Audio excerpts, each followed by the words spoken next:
Let me tell you something that nobody has said to you clearly enough or honestly enough or with enough conviction for it to actually land the way it needs to land tonight.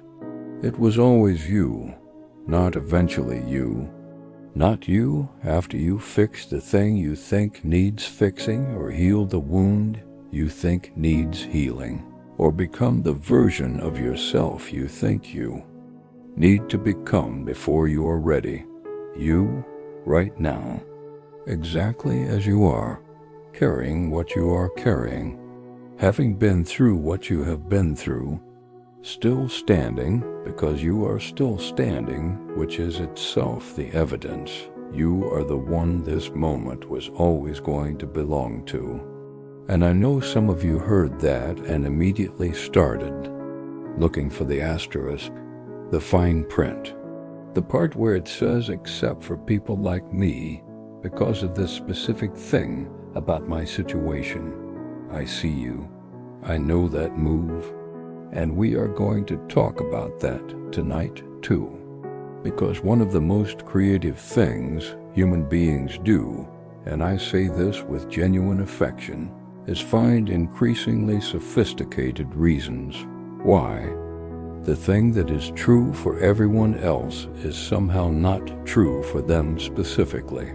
We are going to dismantle that tonight, gently, with love, and occasionally with enough humor that you forget you are being dismantled. Welcome to Voice Without Ego. Now, before we go any further, I need to tell you about Marcus. And if you have been with this channel for a while, you already know Marcus. You know he was the man who spent years watching other people succeed from the comfortable distance of his phone screen, scrolling, watching, telling himself that the people he was watching had something he did not have, some advantage, some connection, some combination of timing and talent and fortunate circumstance that explained why their life was happening and his was not. Marcus had a very elaborate internal accounting system for why the good stuff was for other people. He had categories, he had subcategories, he had footnotes. If self-pity were a career, Marcus would have been a senior executive.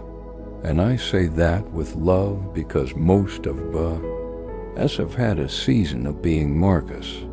Some of us are in that season right now. Some of us have been in that season for so long we have started decorating it, put up some curtains, got comfortable, started calling it home.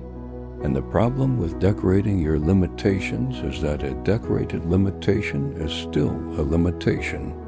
It just has better furniture. Here's a question I want you to sit with right now, and I want you to actually answer it. Not just think about it, but write it in the comments so I can see it. When was the last time you genuinely believed, not performed believing, not said out loud that you believed, but actually in your body, in your gut, in the quiet place where you do not perform for anyone? When was the last time you genuinely believed that what you want for your life is actually available to you? Not to someone like you, to you, specifically, with your name on it. When was the last time that felt real? I am asking because I think the answer for a lot of people is either a very long time ago or never. And if it is never, if you have never genuinely inhabited the belief that your specific life with your specific purpose and your specific gifts and your specific calling was actually waiting for you to claim it, then everything we talk about tonight is going to matter more than you expect. There was also Ava. Remember Ava? Ava was the woman who spent years trying to become easier for other people to handle. Quieter, smaller, less of whatever. She actually was so that the people around her would find her more manageable. Ava was extraordinary at this. She had refined the art of self-reduction to a degree that was genuinely impressive in a deeply unfortunate way. She could walk into a room and subtract herself from it while still being physically present. She could have an opinion and then quietly talk herself out of having it before anyone knew it existed. She had a gift, and she was suppressing it with another gift, which is the kind of efficiency that makes you want to laugh and cry at the same time. Because here is the thing about Ava that she could not see from the inside. The very depth that she was trying to hide, the emotional intelligence, the capacity for genuine connection, the ability to feel things at a level that most people could not access, was not the problem. It was the calling. The thing she kept apologizing for was the thing she was specifically equipped to offer, and she almost missed it because she was too busy managing it into invisibility to recognize it as a gift. Let us talk about what it means to be chosen. Not in the religious sense specifically, though if that resonates for you, take it in that direction and it still applies. In the most grounded, practical, honestly observable sense. Every person alive is the only person who will ever exist with exactly their combination of experience, perspective, capacity, wound, gift, and specific particular way of being in the world. That combination, the exact, specific, unrepeatable configuration that is you, is not an accident. It is not random, and it is not less than the experiences that shaped you, including the painful ones, especially the painful ones, did not disqualify you from your purpose. They qualified you for it. Because purpose is not distributed to the people who had the easiest path. It is found most often by the people who had reasons to develop specific capacities that the easy path would never have required. The wound that you wish you had not had, the one that cost you something real and significant, and that you would not have chosen if you had been given a choice. That wound is part of what makes you specifically equipped for the specific contribution that only you can make. This is not toxic positivity. This is not the performance of seeing the bright side. This is an honest observation about how purpose works in the actual lives of actual people. The people who most consistently find and live their calling are almost never the ones who had everything handed to them. They are the ones who had to develop something in themselves that the easy path would never have required, and you have been developing something. You may not have a name for it yet, but it is there, built from everything you have been through, waiting to be recognized and claimed and put to use. Now Noah. Let us bring in Noah, because Noah is the one who had the dream. You remember the dream, the city full of people moving unconsciously, the invisible structure above them, the voice that said most people never realize they are asleep. Noah woke up from that dream and could not shake it. And the first thing he did, because he was human and humans do this, was talk himself out of it. It was just a dream. It was probably something he ate. It was the kind of thing that happens when you have been watching too much content that makes you think too hard about things that do not have practical applications. He had a very reasonable internal committee that was very good at explaining why the things that were most significant to him were actually not significant at all.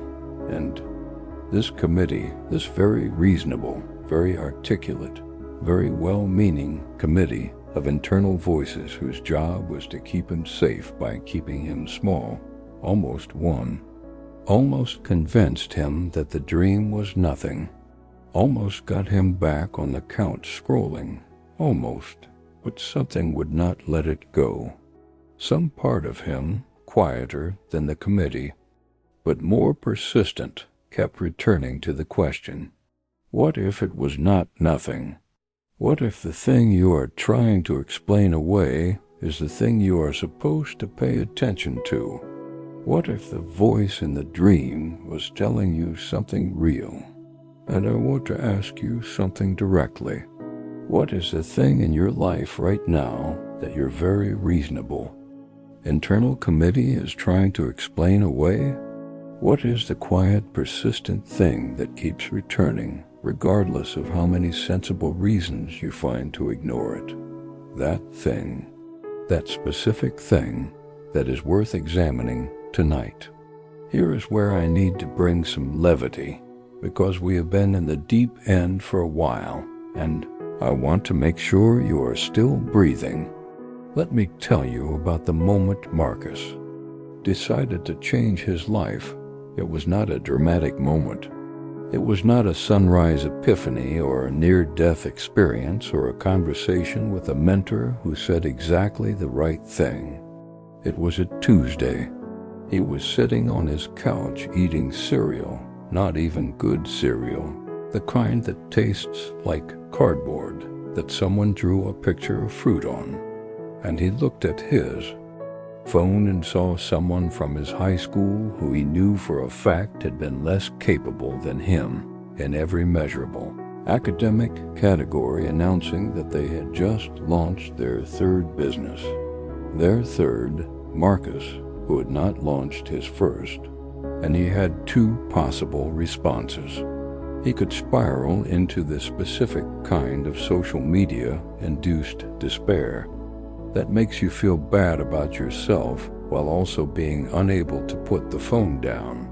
Or he could get up.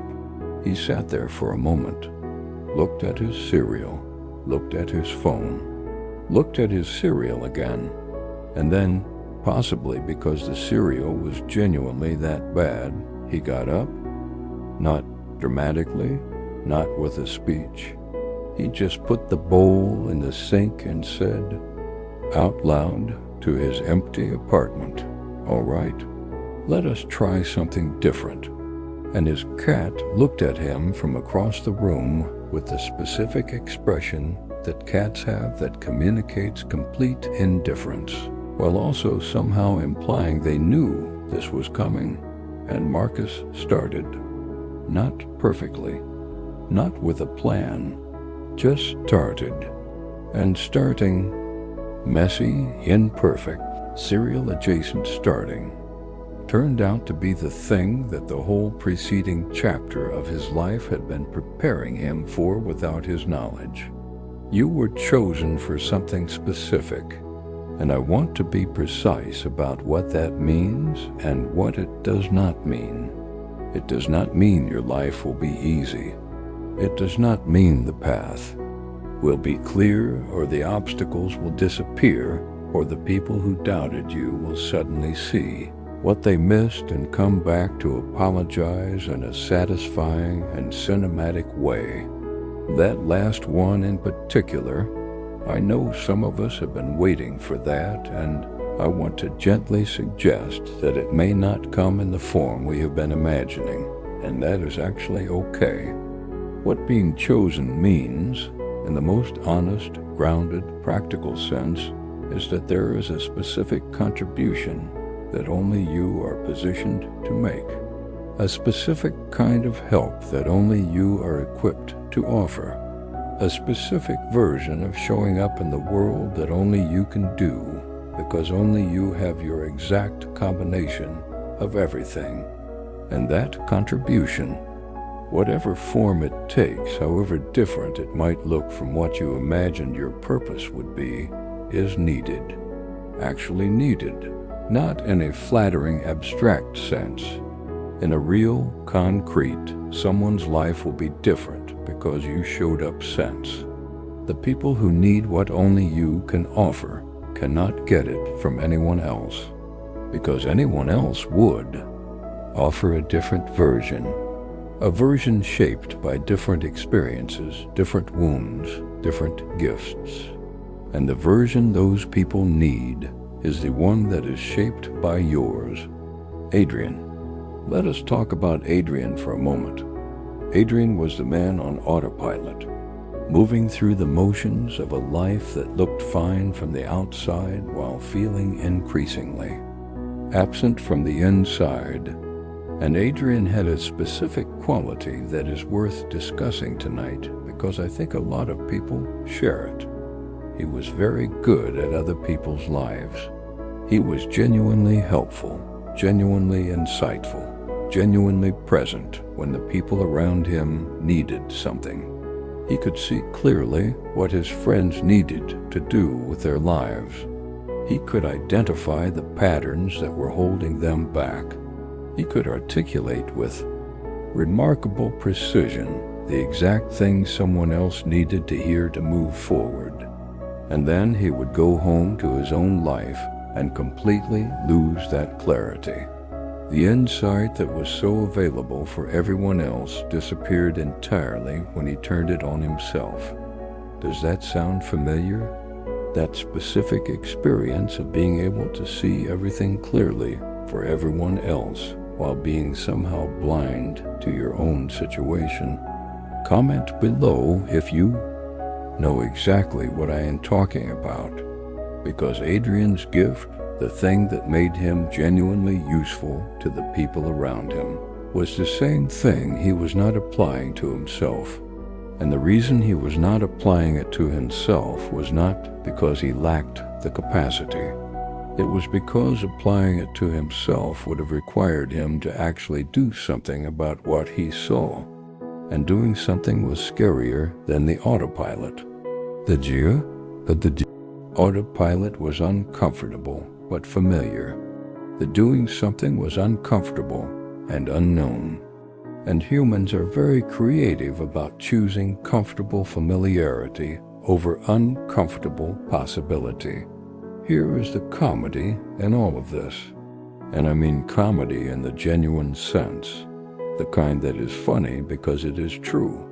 We spend enormous amounts of energy avoiding the thing we most want, not because we do not want it, because we want it so much that the possibility of genuinely trying and still not getting it is more frightening than the certainty of not trying at all. At least if you do not try, you still have the story of what might have been, the version of yourself that could have done the thing if only the circumstances had been different. That version is always impressive in your imagination. It never has to prove itself. It never has to be imperfect in public. It never has to do the awkward, uncertain, not quite right first attempts that are the unavoidable beginning of everything that eventually becomes genuinely good. We protect that imaginary impressive version of ourselves with everything we have, and the protection of it costs us the actual life that is available, which is genuinely funny when you look at it from a certain angle. We are trading the real thing for the idea of the thing because the idea cannot disappoint us the way the real thing might. And that trade, the idea for the reality, the imaginary impressive version for the actual imperfect available version, is the trade most people make most of the time without ever consciously realizing they are making it. Alina. She comes in here because Alina's story is the one that most directly addresses the question of the Anointed One. Alina was the woman who learned not to trust, who had been hurt enough times in ways significant enough that her default position had shifted from open to guarded, who had developed through entirely understandable and adaptive responses to genuinely painful experiences, a very sophisticated system for not letting things matter too much, for staying slightly above the level of genuine investment so that whatever happened next could not reach her completely. And the cost of that system was that nothing could reach her completely, including the good things, including the moments that were actually safe, including the people who genuinely meant it when they said they were not going anywhere, including the parts of her own life that were trying to tell her something important about who she was and what she was capable of. The protective distance that she had built to survive the pain was also keeping her from the joy. And the specific thing about Alina, the thing that makes her story about being chosen, is what happened when she finally let herself be seen clearly by someone who was not going anywhere.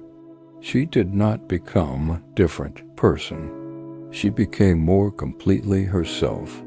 The depth that she had been managing into acceptable smallness came forward. And what came forward when she stopped managing, it was not the problem she had always feared it would be. It was the gift she had been sitting on without knowing it. Let me tell you what I think the anointing actually is. It is not a special status that separates you from other people. It is not a claim to superiority or uniqueness in the competitive sense.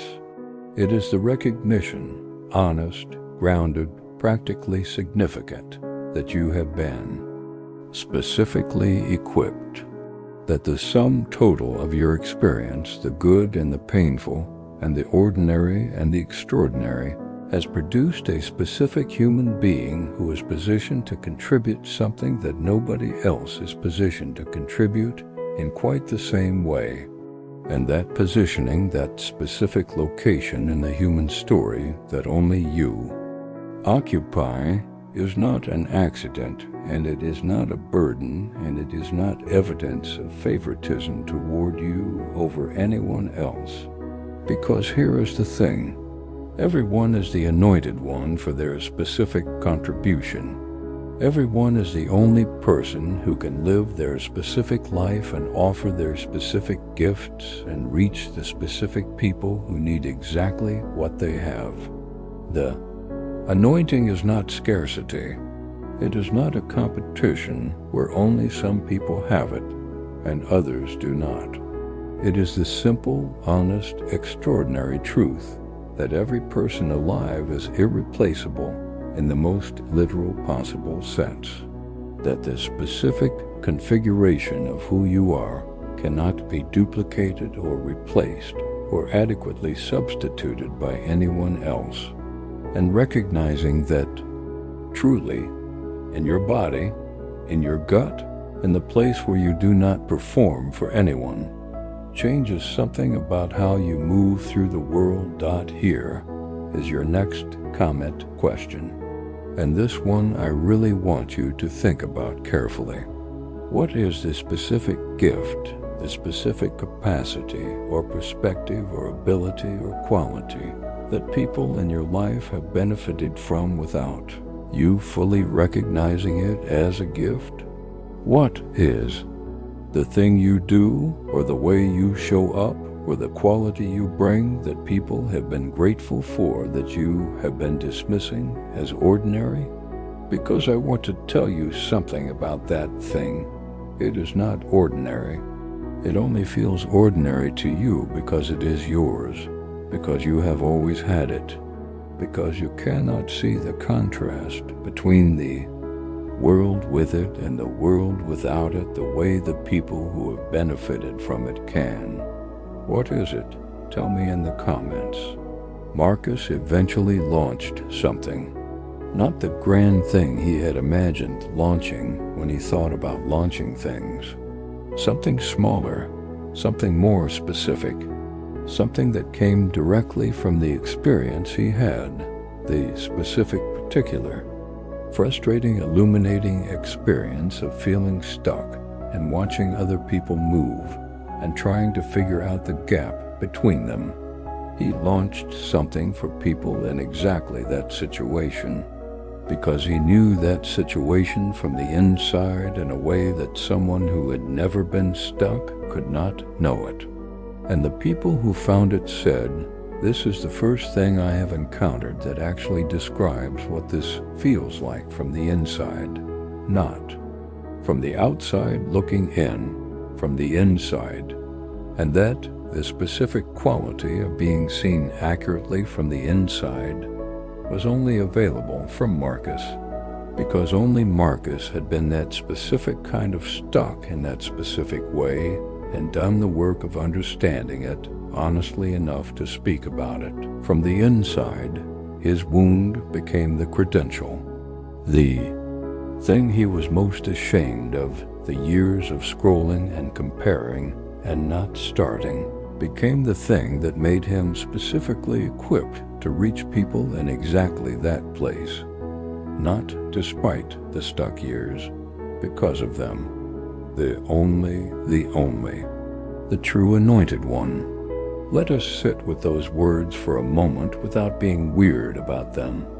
The one, meaning the only person who can do what you specifically can do, not the only person who matters, not the only person with gifts, but the only person with your gifts arranged in your specific way, shaped by your specific experience.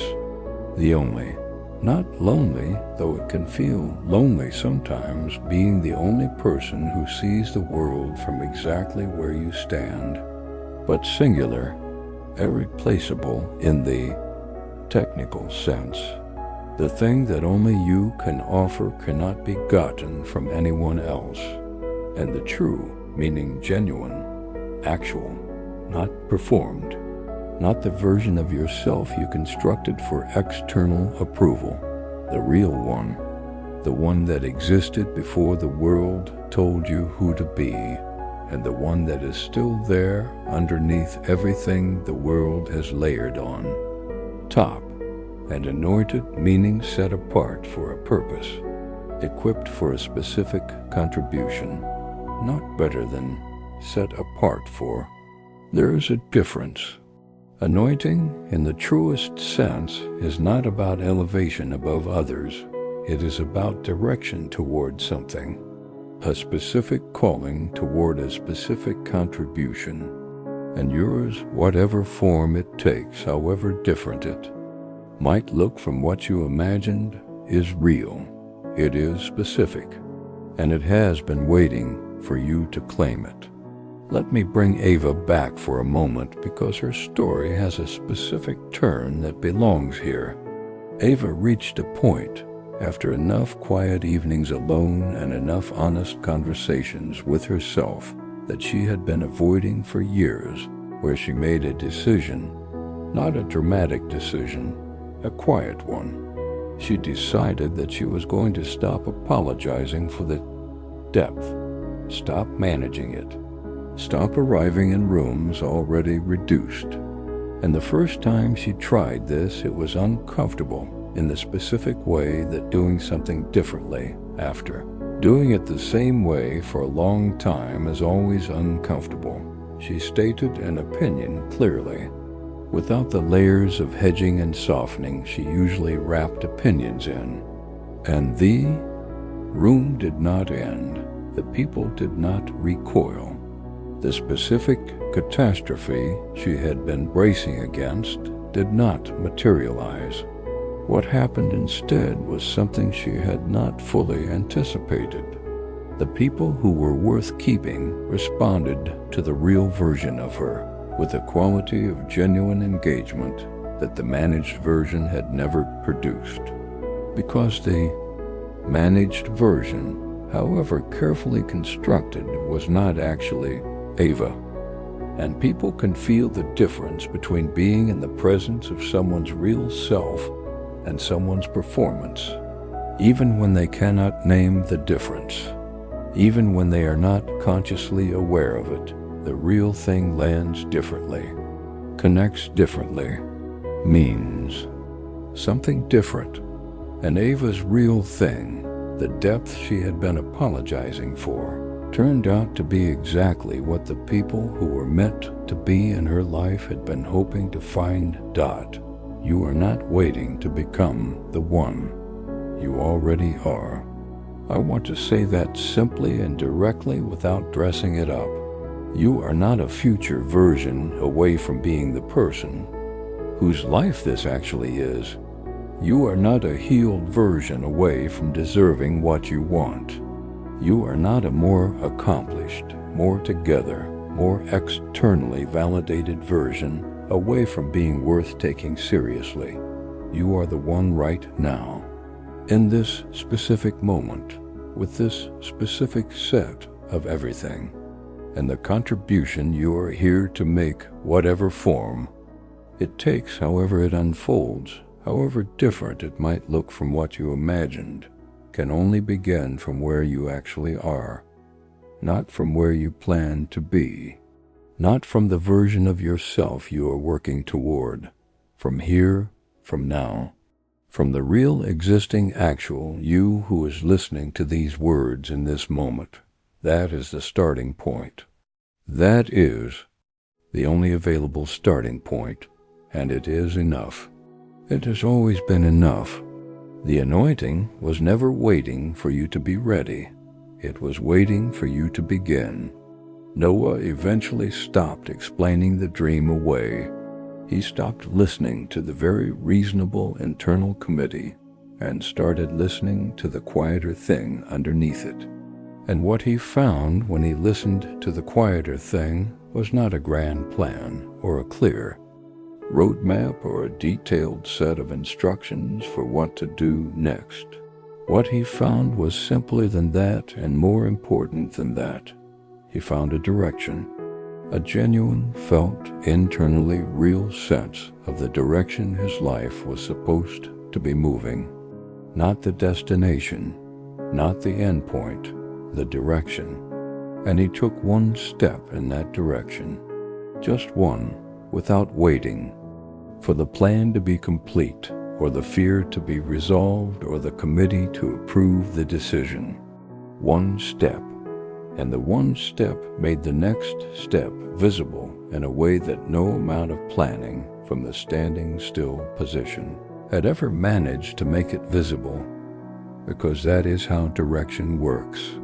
You cannot see the path from where you are standing still. You can only see it when you start moving, and starting, however imperfect, however uncertain, however loudly the committee objects, is the only way to begin to see what is actually there. Here is my final question for you tonight, and I want this one in the comments more than any other. What is the one step, not the plan, not the destination, just the one next step, that you have been avoiding taking because you have been waiting for something to be different first?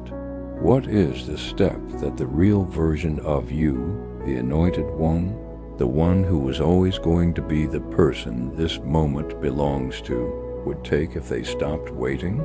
Write it down in the comments, where it becomes real because it is said out loud, where someone else can see it, and it can no longer live only in the comfortable privacy of the thing you intend to do someday.